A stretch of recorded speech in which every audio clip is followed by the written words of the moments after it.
Good morning, everybody. Thank you very much for coming. It's very, very good to be here in Lynn on an absolutely beautiful day.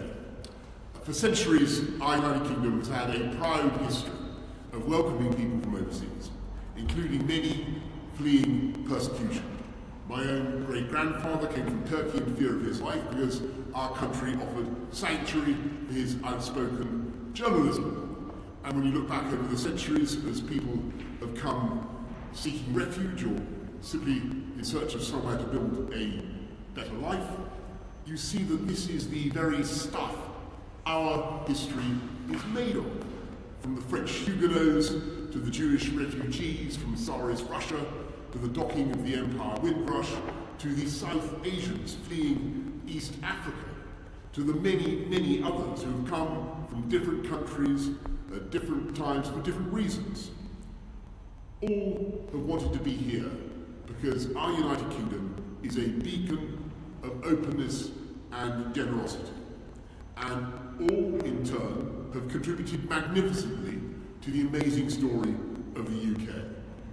Today, that proud history of safe and legal migration is ultimately responsible for many of those working in our hospitals and on the front line of our response to the pandemic, for more than 60% of the England football team at the final of Euro 2020, for many of our country's leading figures in the worlds of business, art and culture, and I'm pleased to say for ever-growing numbers of people serving in public life, including colleagues of mine, like Nadim Zahawi, who escaped with his family from Saddam Hussein's Iraq, Dominic Raab, whose Jewish father came to Britain from Czechoslovakia to escape Nazi Germany, and Priti Patel, whose family fled persecution in Uganda.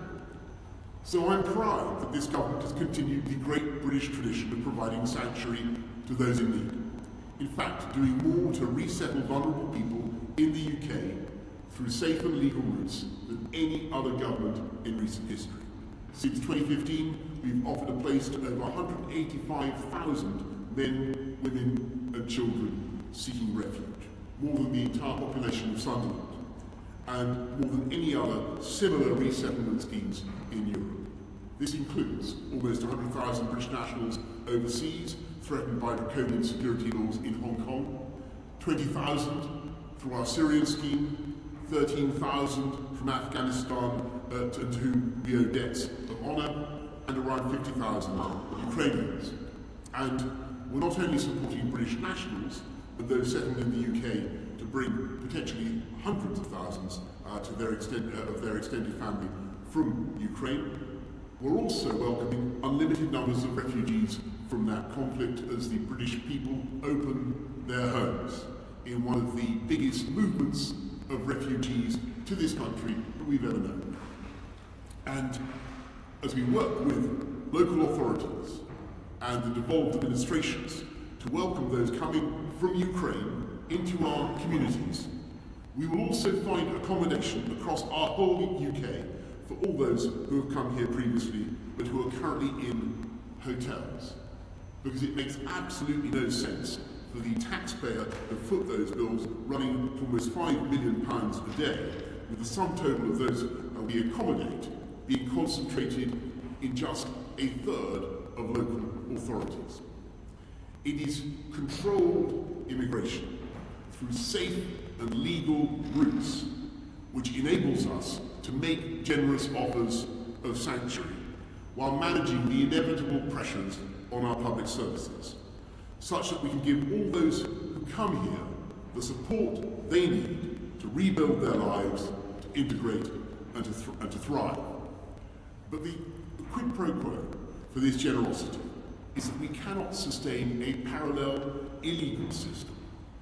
Our compassion may be infinite, but our capacity to help people is not.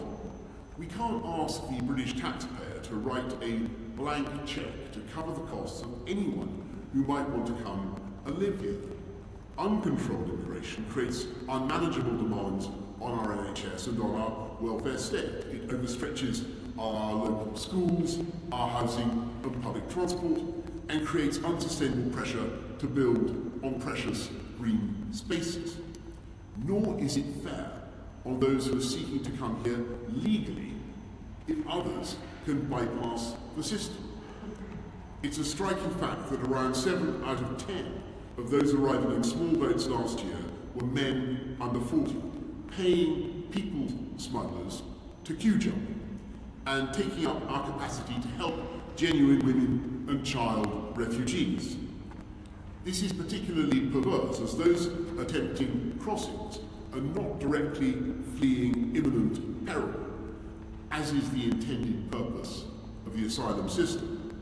They pass through manifestly safe countries, including many in Europe, where they could and should have claimed asylum.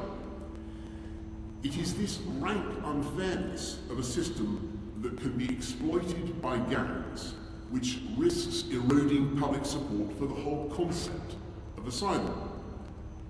The British people voted several times to control our borders, not to close them, but to control them. So just as Brexit allowed us to take back control of legal immigration by replacing free movement with our points-based system, we're also taking back control of illegal immigration with a long-term plan for asylum in this country. It is a plan that will ensure the UK has a world-leading asylum offer, providing generous protection to those directly fleeing the worst of humanity by settling thousands of people every year through safe and legal routes. And I emphasize this. So whether you're fleeing Putin or Assad, our aim is that you should not need to turn to the people smugglers or any other kind of illegal option. But to deliver that, we must first ensure that the only route to asylum in the UK is a safe and legal one, and that those who try to jump the queue or abuse our system will find no automatic path to settlement in our country, but rather be swiftly and humanely removed to a safe third country or their country of origin. And the most tragic of all forms of illegal migration, which we must end with this approach, is the barbaric trade in human misery conducted by the people smugglers in the Channel. Before Christmas, 27 people drowned, and in the weeks ahead there could be many more losing their lives at sea, and whose bodies may never be recovered. Around 600 came across the Channel yesterday. In just a few weeks, this could again reach 1,000 a day. I accept that these people, whether they're 600 or 1,000, are in search of a better life.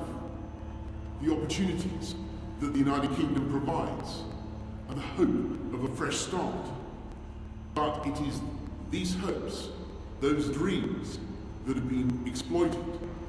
These vile people smugglers are abusing the vulnerable and turning the Channel into a watery graveyard, with men, women and children drowning in unseaworthy boats and suffocating in refrigerated lorries.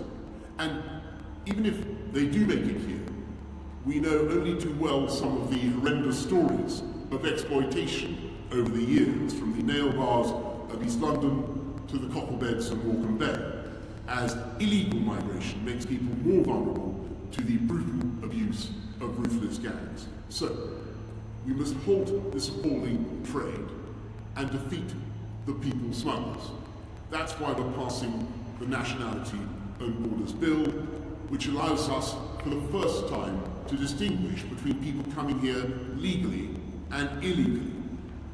And for this distinction to affect how your asylum claim progresses and your status in the UK if that claim is successful. It will enable us to issue visa penalties against those countries that refuse to accept returns of foreign criminals and failed asylum seekers. It will clean up the abuse of our legal system, introducing a one-stop shop that will end the cycle of last-minute and vexatious claims and appeals that so often thwart and delay removals. And it will end the absurd practice of asylum-seeking adults claiming to be children to strengthen their claims and access better services. Crucially, it will also allow us to prosecute those who arrive illegally with life sentences for anyone piloting the boats, and to identify, intercept, and investigate these boats. From today, the Royal Navy will take over operational command from Border Force in the Channel, taking primacy for our operational response at sea, in line with many of our international partners, with the aim that no boat makes it to the UK undetected.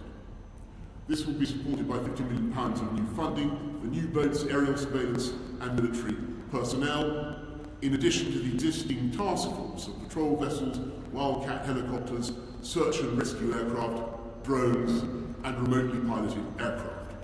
This will send a clear message to those piloting the boats. If you risk other people's lives in the Channel, you risk spending your own life in prison. People who do make it to the UK will be taken not to hotels at vast public expense. Rather, they will be housed in accommodation centres like those in Greece, with the first of these to open shortly. At the same time, we are expanding our immigration detention facilities to assist with the removal of those with no right to remain in the UK. We're investing over £500 million in those efforts, and this is on top of overhauling our arrivals infrastructure here in Kent, with new processing facilities now operational at Western Jetfall and at Manston. But we will need to go further in breaking the business model of these gangs. So from today, our new migration and economic development partnership will mean that anyone entering the UK illegally, as well as those who have arrived illegally since January the 1st, may now be relocated to Rwanda. This innovative approach, driven by our shared humanitarian impulse and made possible by Brexit freedoms, will provide safe and legal routes for asylum while disrupting the business model of the gangs. Because it means that economic migrants taking advantage of the asylum system will not get to stay in the UK, while those in genuine need will be properly protected, including with access to legal services on arrival in Rwanda, and given the opportunity to build a new life in that dynamic country, supported by the funding we are providing. The deal we've done is uncapped, and Rwanda will have the capacity to resettle tens of thousands of people in the years ahead. And let's be clear, Rwanda is one of the safest countries in the world, globally recognized for its record on welcoming and integrating migrants. Later this year, it will welcome leaders from across the Commonwealth. And before the pandemic, in 2018, the IMF said Rwanda was the world's fourth fastest growing economy. We're confident that our new migration partnership is fully compliant with our international legal obligations. But nevertheless, we expect this will be challenged in the courts. And if this country is seen as a soft touch for illegal migration by some of our partners. It is precisely because we have such a formidable army of politically motivated lawyers who for years have made it their business to thwart removals and frustrate the government. So I know that this system will not take effect overnight, but I promise that we will do whatever it takes to deliver this new approach. Initially within the limits of the existing legal and constitutional frameworks, but also prepared to explore any and all further legal reforms which may be necessary. Because this problem has bedeviled our country for too long and caused far too much human suffering and tragedy. And this is the government that refuses to duck the difficult decisions. This is the government that makes the big calls, and I profoundly believe there is simply no other option. And I say to those who would criticise our plan today, well, we have a plan. What is your alternative? Now, I know there are some who believe we should just turn these boats back at sea. But after much study and consultation, including with Border Force, the police, National Crime Agency, and military maritime experts, to whom, by the way, I pay tribute for all the incredible work that they do dealing with this problem as things stand, it's clear that there are extremely limited circumstances when you can safely do this in the English Channel. And it doesn't help that this approach, I don't think, would be supported by our French partners. And I've got to say to you that relying solely on this course of action is simply not practical in my view. And I know, of course, that there are others who would say well, we should just negotiate a deal with France and the EU, and we've made repeated and generous offers to our French friends, and we will continue to press them and the EU for the comprehensive returns agreement that would solve this problem. We remain grateful to the gendarmes on the beach for the joint intelligence work and the cooperation that has stopped thousands of boats. We would like to deepen that work, and we continue to believe that a deal with France and the EU is in the national interest of all our countries. But we must have our own framework for full sovereignty over our borders, and we must find a way to stop these boats now, not lose thousands more lives while waiting for a deal that just doesn't exist. And I know that there will be a vocal minority who will think that these measures are draconian and lacking in compassion. And I simply don't agree. There is no humanity or compassion in allowing desperate and innocent people to have their dreams of a better life exploited by ruthless gangs as they're taken to their deaths in unseaworthy boats. And there's no humanity or compassion in endlessly condemning the people smugglers, but then time and again ducking the big calls needed to break the business model of the gangs and stop these boats from coming. And there's no humanity or compassion in calling for unlimited, safe and legal routes, offering the false hope of asylum in the UK to anyone who wants it, because that is just unsustainable. There are currently 80 million displaced people in the world, many in failed states where governments can't meet their aspirations. In an era of mobile connectivity, they are a call or a text away from potentially being swept up in the tide of people smuggling. The answer cannot be for the UK to become the haven for all of them. That's a call for open borders by the back door, a political argument masquerading as a humanitarian policy. Those in favour of this approach should be honest about it and argue for it openly. We reject it, as the British people have consistently rejected it at the ballot box, in favour of controlled immigration. We simply cannot have a policy of saying anyone who wants to live here can do so. We've got to be able to control who comes into this country and the terms on which they remain. And we must do this in the spirit of our history of providing refuge. And In that way, we can more than play our part in offering sanctuary to thousands fleeing persecution. And then, of course, other countries must play their part too. And that's what I think is most exciting about the partnership we've agreed with Rwanda today, because we believe it will become a new international standard in addressing the challenges of global migration and people smuggling.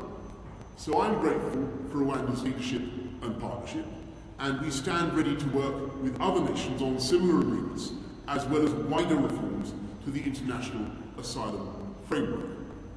As I say, we will continue to work with our French friends to tackle the gangs. We will continue to lead cooperation with crime and intelligence partners across Europe. We will continue to seek a returns agreement with the EU or with France. But in the meantime, and for the foreseeable future, we need this new approach. The people smugglers are undermining confidence in our borders. They are betraying all those who do the right thing, who try to come here legally through forms of migration or the safe and legal routes provided for refuge. They are undermining the natural compassion and goodwill that people have towards refugees in this country, and they are endangering human life day after day. And though the way ahead will be hard, and though we can expect many challenges and many obstacles to be thrown up against this plan, I believe this plan is the right way forward. Because people smugglers must be stopped in order to save countless lives, and because tackling illegal migration is precisely the way to sustain a safe, legal, and generous offer of sanctuary to those in need. That is in the very best traditions of this country and the values we stand for in the world. Thank you all very much indeed. I'm now going to go to the media for some questions. I'm going to go first to Nick Erdley of the BBC.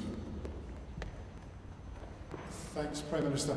Is the plan to send asylum seekers to Rwanda a genuine answer? Is it a workable solution? Or is it an attempt to look tough on an issue which the government's failed to address in the last few years? And if I can ask about the fine you received earlier this week, do you still think you have the moral authority to govern? What would you say to the people watching at home who think that you have been guilty of hypocrisy for not following the rules you told them they must follow? What would you say to the MPs who think you lied to them? Well, thanks very much, Nick. And on your second point, I said quite a lot about this on, I think it was Tuesday. I'll be saying more when I update Parliament, as you can imagine, next week. I think you probably have to wait until then for me to say more on that. But on whether this is a solution that is a magic bullet, as it were, that can deal with the problem of illegal migration across the channel, I want to be absolutely clear with everybody. I think that this is necessary, but it is of course not sufficient. There are many other things that we need to get right. We need to make sure that our legal framework is capable of dealing with the problem, as well as the practical steps that we can take. But none of the reforms to our laws will really be any good without the basic ability to get in the heads of the people smugglers and make them understand that the deal they're offering their poor, vulnerable clients is not one that stacks up. And it's to get into the heads of the people who are coming across the channel, risking their lives in this way, that they're much, much better off going for the safe and legal routes that we have, rather than paying to jump the queue and to risk their lives. Because if they go that way, if they come across the channel illegally in these vessels, then they risk, as I've explained, ending up not in the UK but in Rwanda. And that is something that I believe will, over time, prove a very considerable deterrent. But there are several things that you've got to get right in addition to that policy, not least the legal framework. So I've got no doubt at all that this will be challenged and there will be a long way to go. But it's an indispensable component of the solution. Anushka Astana, ITV. Thank you, Prime Minister. Prime Minister, the people you're talking about say they are fleeing persecution, and they often come from countries where there are no safe routes here in the UK. Why are you sending them with one-way tickets to a country where there are reports of ill-treatment and torture in detention centres, and that your own government criticised last year for failing to investigate these alleged human rights violations? And a quick question, because I'm not patient enough to wait, so I hope you will answer it. But on Tuesday, you've admitted that you unknowingly misled Parliament. I just want to understand if you're going to put the record straight. Yeah. Thanks. So on the second point, again, Anushka, forgive me, you're going to have to wait until I come to Parliament. Of course, I will set the record straight in any way that I can. But on your point about safe and legal routes, I just think it's crucial for people to understand that the UK is very, very generous, and we should be proud as a country of what we do to welcome people. 185,000 just in the last few years, and it's not just the people who came under our pitting from Afghanistan. We're opening our arms to more. What we're doing with the Ukrainian scheme is two uncapped systems of looking after people coming from Ukraine. This is a country that is built on successful immigration by safe and legal routes. But what we're trying to do is to buttress that, to shore it up in people's imaginations, to make sure people believe in it and trust our immigration system by cracking down on the illegal approach and on the people smuggling. And I just want to say something about Rwanda, because I think there's a risk of stereotyping. And Rwanda is totally transformed over the last few decades. It's a very, very different country from what it was. And we are making sure that we have a very, very high degree of confidence about the way people will be received in Rwanda. We're today publishing a long memorandum of understanding between the UK and Rwanda about how they will be received and treated. And this is not something that we have put together overnight. This has been 9 months in preparation. So I would just urge people, not to think in a blinkered way about Rwanda. And there will be, I think that this is the prototype of a solution to the problems of global migration flows that is likely to be adopted by other countries. I know that there are other European countries that are already in similar discussions, not just with Rwanda, but others. Billions of people are going to be moving across the face of the planet. We need sensible partnerships to address those flows. Theo Washington at LBC. Prime Minister, last year more than 28,000 migrants crossed the Channel. Is your aim to bring that number down? And what will you do if this policy fails to do that? And just on Partygate, you told the Commons on December the 8th that it goes without saying that if the rules were broken, then there will be disciplinary action for all those involved. When you go to Parliament next week and you speak to MPs and you're in the House of Commons, will you detail what that disciplinary action is that you've imposed on those who work for you and indeed yourself? Yeah, thanks Theo. I can certainly tell you I will be updating, as I said to Anushka and to Nick, I'll be updating Parliament on all that next week. But on your first point about the numbers, you're right. The numbers were high last year, but this year they're going to be even higher. There's no doubt about it. I mean, they're already just in the first few months of this year, they're higher than they were over the comparable period last year. They're growing. This is the people smugglers are now becoming very adept. They're getting their boats, these frail things that you'll have seen. They're getting them in huge numbers. It looks as though they're being manufactured to order in China. They have a whole system going now, and we need in a humane and compassionate way to interrupt their business model. They're making, I think down to we've got 350,000 euros a boat. something like that. This is a lucrative trade for them. It is an evil trade, and it's undermining people's confidence in safe and legal migration. We need to emphasise the safe and legal routes and undermine what the people smugglers are doing. And I just want to be absolutely frank with people here. This is not something. Well, this is, I think, the deal that we're doing with Rwanda is an essential part of the solution, but it is not the total solution. It is a part of it is one of several steps that we're taking to beat the problem. John Stevens, Daily Mail. Hi, thank you, Prime Minister. Can I just clarify, is it your aim to bring the numbers crossing the channel legally eventually down to zero? And on your relationship with Rishi Sunak, is he in danger of being moved as Chancellor, or can you say today that he's got that job for as long as he wants it? Yeah, sorry.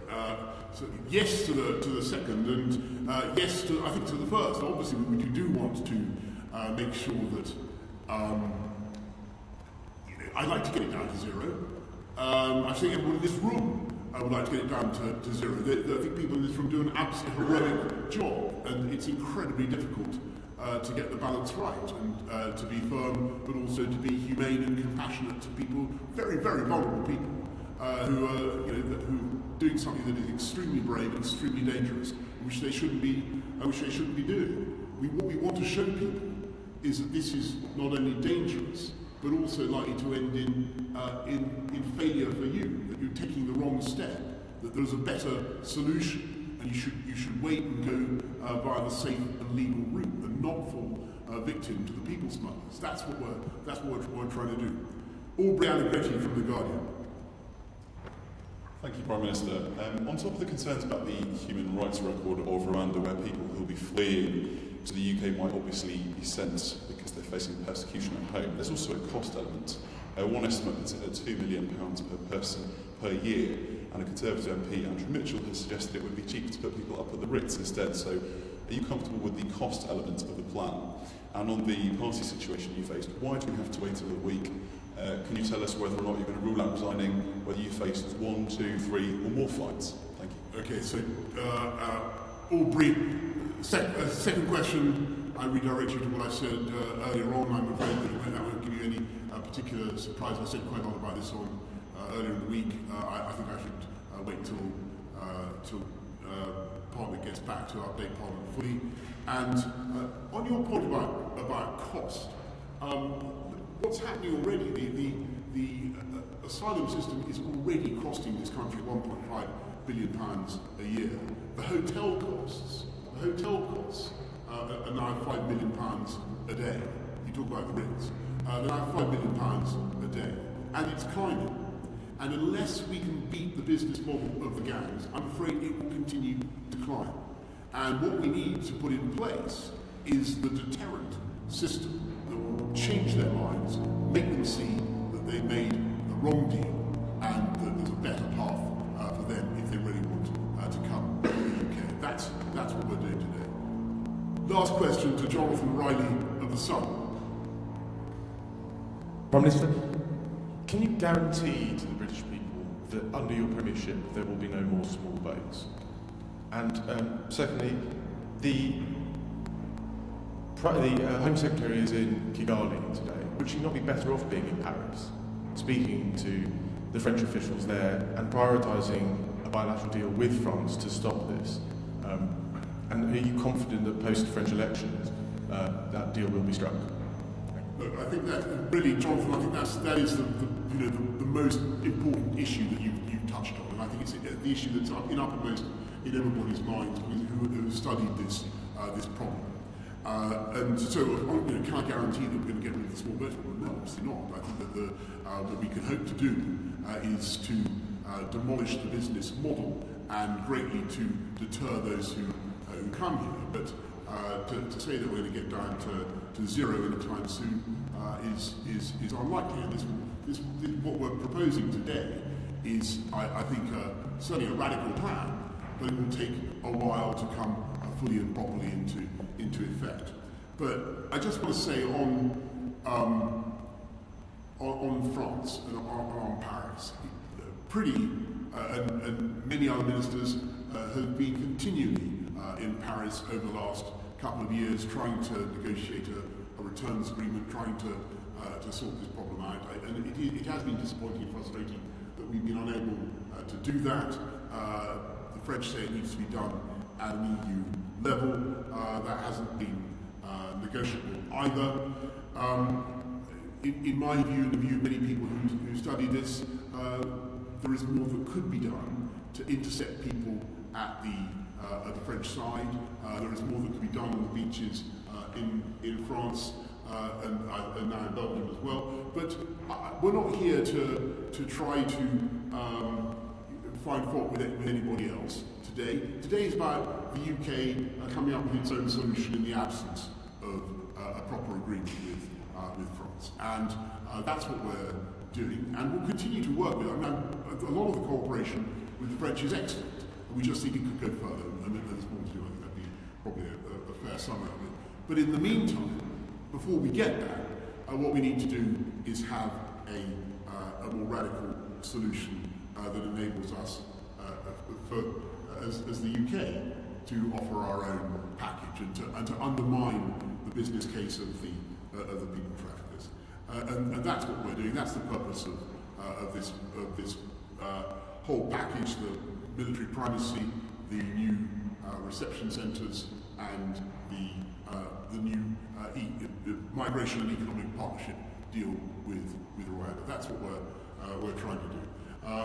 I'm not going to pretend it will work overnight, but I do believe that in time this is the best way forward. It's the morally right thing to do, it's the humane and the compassionate thing to do as well. Because we cannot have people continuing to die at sea, paying huge sums to evil people traffickers who are simply exploiting their hopes and their ambitions. We need to encourage them to take the safe and legal route if they want to come to this country. Thank you all very much. Thank you.